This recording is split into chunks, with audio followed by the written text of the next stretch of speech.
आज हम nuclear reactor यानी कि नाभिकीय भट्टी के बारे में चर्चा करेंगे।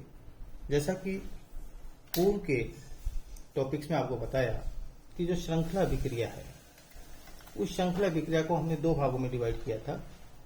पहली नियंत्रित श्रृंखला अभिक्रिया और दूसरी अनियंत्रित श्रृंखला अभिक्रिया। नियंत्रित श्रृंखला अभिक्रिया के लिए जो गुणन कारक है कैपिटल के, इसकी वैल्यू 1 होती है और यदि के की वैल्यू ग्रेटर देन 1 हो तो ऐसी स्थिति में श्रृंखला अभिक्रिया को हम अनियंत्रित श्रृंखला अभिक्रिया कहते हैं।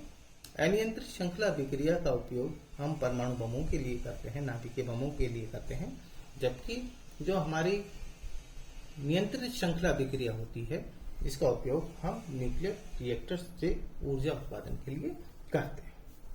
आइए अब हम इस रिएक्टर के बारे में, इसके विभिन्न जो भाग होते हैं इनके बारे में चर्चा करें। जैसा कि आप इस फिगर के अंदर देख रहे हैं, इस न्यूक्लियर रिएक्टर के अंदर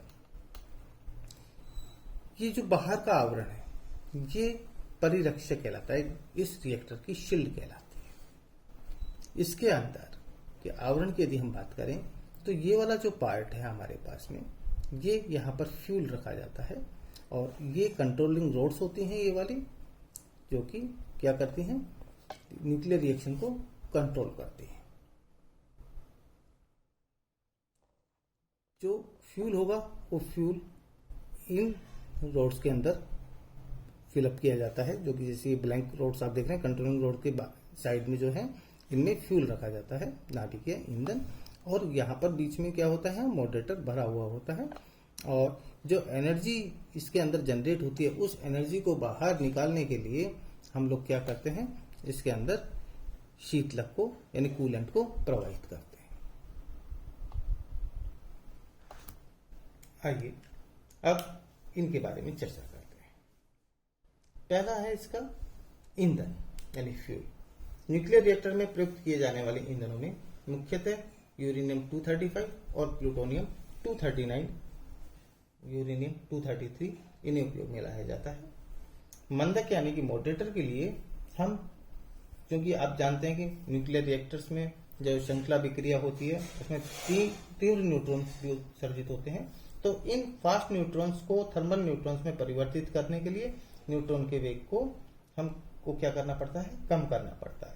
इसके लिए जो न्यून द्रव्यमान संख्या के जो नाभिक होते हैं उनसे इन फास्ट न्यूट्रॉन्स की प्रत्यास्थ टक्कर करा करके इनके वेग को कम कराया जाता है और इसके लिए जो न्यूक्लियस काम में लिए जाते हैं उनको हम मंदक कहते हैं। मंदक के रूप में हम भारी पानी, ग्रेफाइट की छड़ें, इनको काम में लेते हैं। इसके बाद में तीसरा पार्ट है कंट्रोलिंग रोड्स यानी नियंत्रित छड़ें।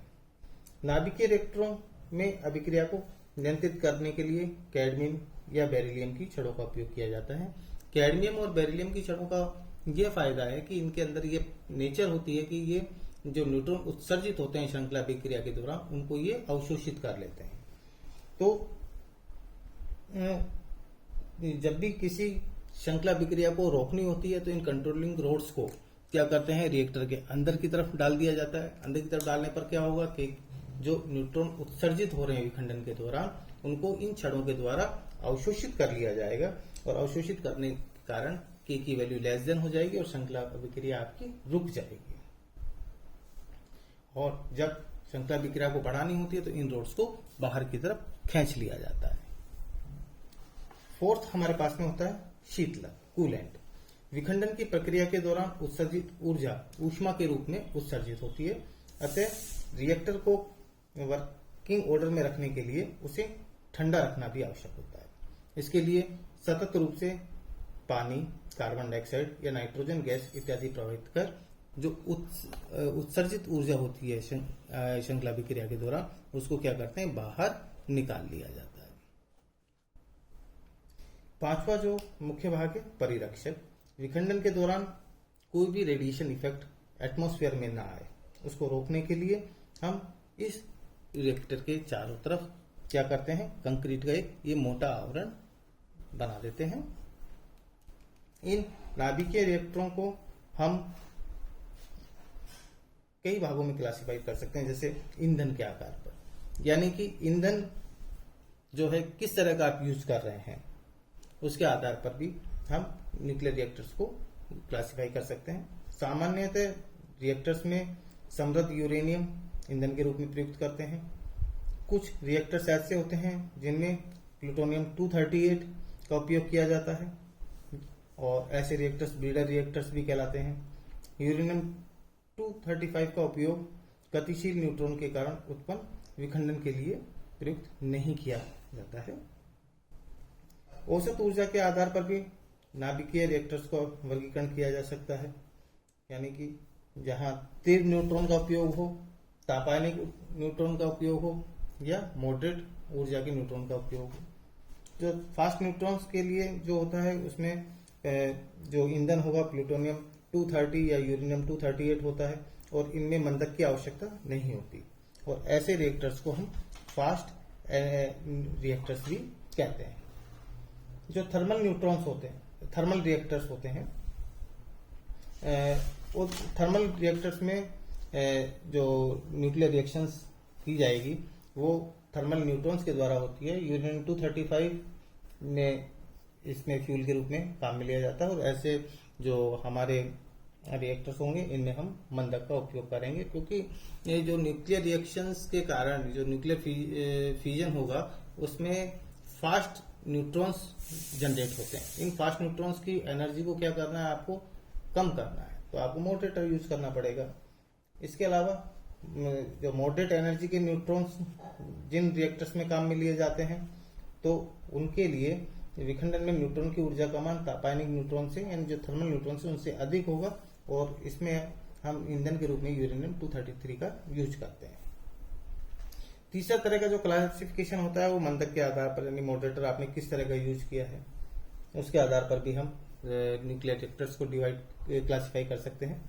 तीव्र न्यूट्रॉन जिनकी औसत ऊर्जा 2 MeV होती है से यूरेनियम 235 का विखंडन करने के लिए न्यून द्रव्यमान संख्या के पदार्थ का उपयोग किया जाता है, जिससे न्यूट्रॉन का इनके नाभिकों से प्रत्यास्थ के कारण वेग कम हो जाए तथा नियंत्रित श्रृंखला अभिक्रिया चलती रहे। इसके लिए अलग अलग रिएक्टर्स में जो अलग अलग टाइप के जो मंदक हैं या मॉडरेटर्स हैं उनको काम में लेते हैं। जैसे कहीं पर पानी का यूज किया जाता है, कहीं ग्रेफाइट का और कहीं भारी पानी T2O का यूज किया जाता है। चौथे प्रकार का क्लासिफिकेशन हम ईंधन और मंदक की अवस्थाओं के आधार पर कर सकते हैं, यानी कि जैसे कि आपने देखा कि मॉडरेटर के रूप में हम पानी का उपयोग भी कर रहे हैं, ठीक है, और कूलेंट के रूप में भी हम पानी का उपयोग कर रहे हैं। तो ईंधन और मंदक की अवस्थाओं के आधार पर हम जो रिएक्टर्स हैं उनको दो भागों में क्लासिफाई कर सकते हैं, एक तो समांगी रिएक्टर्स और दूसरा विषमांगी रिएक्टर्स। समांगी रिएक्टर्स में मंदक और ईंधन एक ही फिजिकल स्टेट में होंगे, यानी उनकी अवस्था एक ही होगी, या तो लिक्विड होगी, ठीक है। इसी प्रकार से विषमांगी जो रिएक्टर्स होते हैं उनमें मंदक और ईंधन इनकी जो फिजिकल स्टेट है वो अलग अलग होगी। शीतलक के आधार पर भी रिएक्टर्स को क्लासिफाई किया जा सकता है कि यदि लिक्विड कूलेंट है के आधार पर कोई रिएक्टर है तो हम उसके अंदर जो कूलेंट काम में लेंगे वो या तो H2O होगा या D2O होगा। और दूसरे प्रकार के जो होते हैं गैस कूलेंट पर आधारित रिएक्टर्स जिनके अंदर nitrogen, carbon dioxide, hydrogen, air इस तरह की गैसेस का उपयोग करते हुए रिएक्टर्स के अंदर उत्पन्न ऊर्जा को हम क्या कर सकते हैं, बाहर प्रयुक्त कर सकते हैं। रिएक्टरों के क्लासिफिकेशन के बाद अब हम बात करते हैं रिएक्टरों के प्रकार क्या है। रिएक्टर्स को हम कई प्रकार से यूज कर सकते हैं। पहला आता है हमारे पास में रिएक्टर्स को हम रिसर्च के रूप में भी काम में ले सकते हैं, तो उसको हम रिसर्च टाइप रिएक्टर्स कहते हैं, अनुसंधान रिएक्टर्स। और इस प्रकार की जो रिएक्टर्स हैं इनका उपयोग रिसर्च के लिए और आइसोटोप्स बनाने के लिए इनका किया जाता है और इनसे प्राप्त ऊर्जा अपेक्षाकृत क्या होती है, अन्य रिएक्टरों की तुलना में कम होती है। इनके जो एग्जाम्पल्स हैं ग्रेफाइट मंदित research reactors, water boiling research reactors, तरण मंदित रिसर्च रिएक्टर्स जो कि इंडिया में अप्सरा है, हल्के पानी मंदित रिसर्च रिएक्टर्स और भारी पानी मंदित रिसर्च रिएक्टर्स। दूसरे टाइप के जो रिएक्टर होंगे उनको हम कहते हैं प्रोडक्शन रिएक्टर्स, और इस प्रकार के रिएक्टर में फर्टाइल जो विखंडित योग्य पदार्थ निकाले जाते हैं और इस प्रकार प्राप्त विखंडित योग्य पदार्थ को पुनः ईंधन में प्रयुक्त करते हैं। यानी कि जो न्यूक्लियस है उसको इस प्रकार से उसका आगे फर्दर फ्यूजन होता है कि जो हमारे पास में प्रोडक्ट मिलता है उस प्रोडक्ट को भी हम दोबारा एज ए फ्यूल काम में ले सकते हैं। थर्ड आता है हमारे पास में पावर प्रोडक्शन रिएक्टर्स यानी शक्ति उत्पादन रिएक्टर्स, और इनका उपयोग पावर जनरेशन के लिए करते हैं। और इस विखंडन रिएक्टर्स के दौरान जो उत्पन्न ऊष्मा होती है उसको हम कूलेंट के द्वारा बाहर निकाल देते हैं।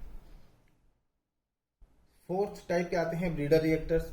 इन रिएक्टरों में विखंडन के पश्चात शेष पदार्थ भी पुनः ईंधन योग्य बनाकर काम में लिया जाता है और इसका उपयोग सामान्यतः अन्य प्रकार की भट्टियों के लिए ईंधन उत्पन्न करने के लिए किया जाता है। अब बात करते हैं हम लोग नाभिकीय संलयन की।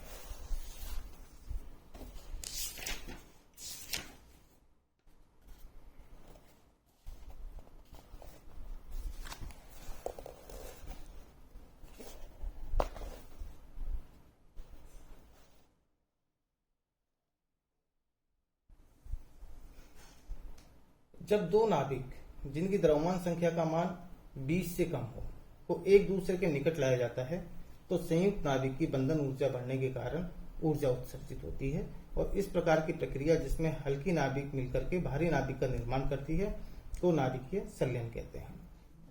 इस प्रक्रिया में जब दो नाभिकों को समीप लाया जाता है तो प्रत्येक के ऊपर पॉजिटिव आवेश होने के कारण उनके मध्य शक्तिशाली प्रतिकर्षण बल लगता है, जिसे काबू में करने के लिए नाभिकों को अधिक ऊर्जा देकर कि जिससे कि ऊर्जा कूलाम विभव प्राचीर से अधिक हो जाए समीप लाया जाता है, जिसके फलस्वरूप यह दो नाभिक आपस में मिलकर के एक भारी नाभिक में परिवर्तित हो जाते हैं और हमें ऊर्जा प्राप्त होती है। इस प्रकार की अभिक्रिया को हम संलयन अभिक्रियाएं कहते हैं। सामान्यतः संलयन अभिक्रियाएं प्रकृति में मैन मेड नहीं होती हैं क्योंकि नाभिकों को दी गई ऊर्जा अधिक है जो कि संभव नहीं है। संलयन अभिक्रियाएं जो हैं वो तारे, सूर्य यानी स्टार, सन आदि जो पिंड है हमारे आकाशीय पिंड है वहां पर होती हैं। अब ये संलयन की प्रक्रिया जो होती है इसमें हम बात करेंगे नियंत्रित संलयन प्रक्रिया की। संलयन में दो हल्की नाभिकों के संलयन के परिणामस्वरूप ऊर्जा प्राप्त होती है। प्रकृति में सबसे प्राप्त हल्का पदार्थ हाइड्रोजन 1 है, परंतु इसमें संलयन की संभावना कम होती है। संलयन की संभावना हाइड्रोजन 3 के अंदर अत्यधिक होती है, लेकिन यह प्रकृति में अप्राप्त है। सबसे सुगम अवस्थाएं कौन कौन सी हैं? वो है हमारे पास में हाइड्रोजन 2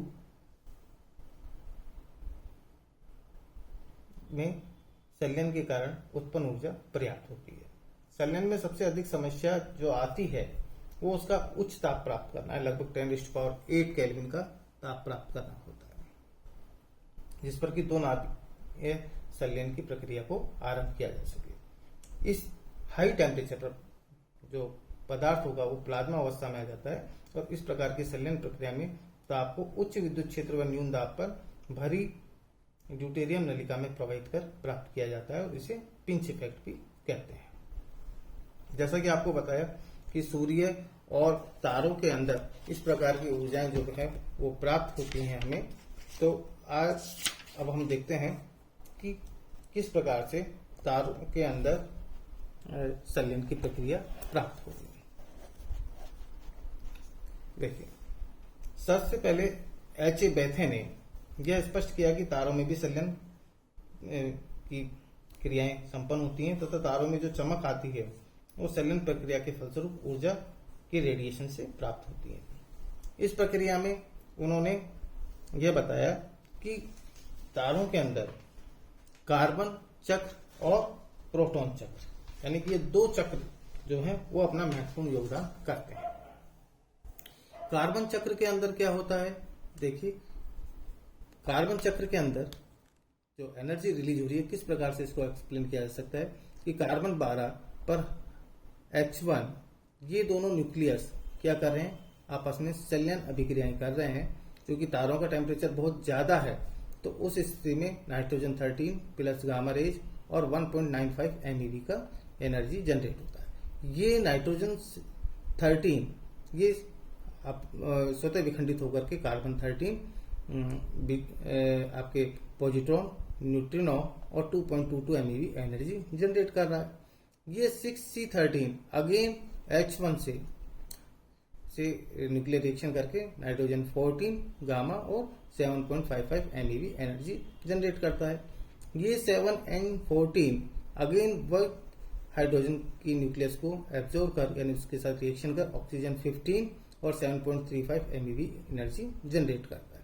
ऑक्सीजन 15 आगे स्वतः ही विखंडित होकर के नाइट्रोजन 15 पॉजिट्रॉन पार्टिकल न्यूट्रिनो के साथ 2.7 एनर्जी को क्या कर रहा है, जनरेट कर रहा है। और ये 7N15 आगे एक और हाइड्रोजन के H1 के न्यूक्लियस को क्या कर रहा है, एब्जॉर्ब करके न्यूक्लियर रिएक्शन करके कार्बन 12 में कन्वर्ट हो जाता है हीलियम 4 और 4.96 MeV। इन सभी रिएक्शंस को यदि हम ऐड करें तो ये 7 नाइट्रोजन 13 कार्बन 13 नाइट्रोजन 14 ऑक्सीजन 15 और नाइट्रोजन 15 ये सब क्या हो रहा है, और कार्बन 12 ये सब एक दूसरे से कैंसिल आउट हो जाते हैं। अल्टीमेटली जो रिजल्ट आता है हमारे पास में रिएक्टेंट का 4H1 converts into helium 4 2 positron particle 2 neutrino 3 gamma 26.72 MeV।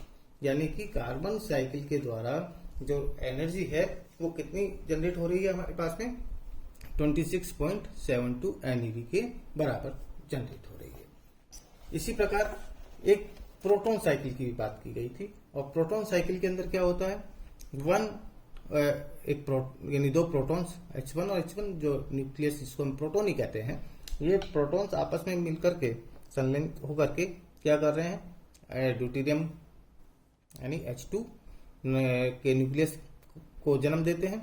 और आपके पास में एक पॉजिट्रॉन, न्यूट्रिनो और 0.42 MeV एनर्जी जनरेट होती है। अब एक प्रोटॉन एक H2 न्यूक्लियस के साथ रिएक्शन करके हमारे पास में हीलियम 3 गामा 5.5 MeV की एनर्जी जनरेट कर रहा है। और ये हीलियम 3 जो है ये क्या करता है,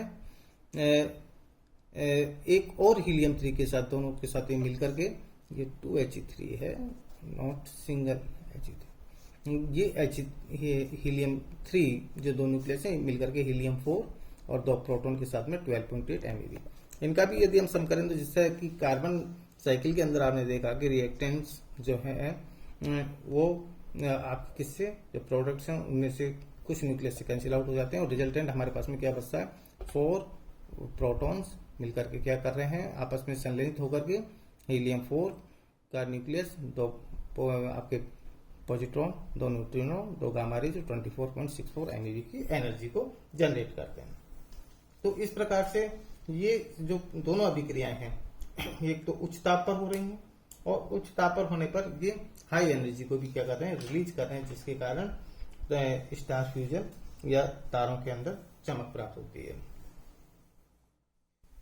सूर्य में संलयन प्रक्रिया में यदि हम चर्चा करें तो सूर्य से आने वाली जो औसत ऊर्जा का मान है जो अर्थ पर आ रही है 10⁻26 जूल पर सेकंड की दर के अनुसार आ रही है, और यह 10⁹ ईयर से कंटिन्यूस रूप से आ रही है। इसका अर्थ यह हुआ कि इसमें ऊर्जा की मात्रा क्या है, प्रचुर है। और क्योंकि 10⁹ ईयर से कंटिन्यूसली आ रही है तो इसका दूसरा अर्थ यह भी होता है कि ऊर्जा की मात्रा इसमें धीरे धीरे क्या हो जानी चाहिए, सन में से कम होती जानी चाहिए, खत्म हो जानी चाहिए थी, परंतु ऐसा नहीं होता। इसका कारण सूर्य के उच्च ताप पर उसके क्षेत्र में पाए जाने वाले प्रोटॉन, हीलियम इत्यादि में संलयन की प्रक्रिया क्या होती है, कंटिन्यूस सतत रूप से चल रही है, और जिसके कारण यह ऊर्जा हमें अनवरत रूप से प्राप्त होती है। ताप नाभिकीय अभिक्रिया की यदि हम चर्चा करें तो जब संलयन अभिक्रिया में दो ड्यूटेरियम नाभिकों को पास पास में लाया जाता है तो उनमें अन्योन्य क्रिया को काबू में करने के लिए उन्हें बाहर से ऊर्जा देनी पड़ती है। ड्यूटेरियम संलयन के लिए 100 keV ऊर्जा की आवश्यकता होती है, तो संलयन के पश्चात हमें 200 मिलियन इलेक्ट्रॉन वोल्ट ऊर्जा प्राप्त होती है। देखिए संलयन अभिक्रिया को इनिशिएटिव करवाने के लिए 100 किलो इलेक्ट्रॉन वोल्ट की ऊर्जा की आवश्यकता पड़ी ड्यूटेरियम के संलयन के लिए, और संलयन के पश्चात हमें 200 MeV ऊर्जा प्राप्त हो रही है। अर्थात ताप बढ़ा करके ताप से ऊर्जा प्राप्त कर संलयन को हम ताप नाभिकीय अभिक्रिया कहते हैं। तो इसके साथ ये आपकी ये सेकंड यूनिट है वो फिनिश होती है। Thank you.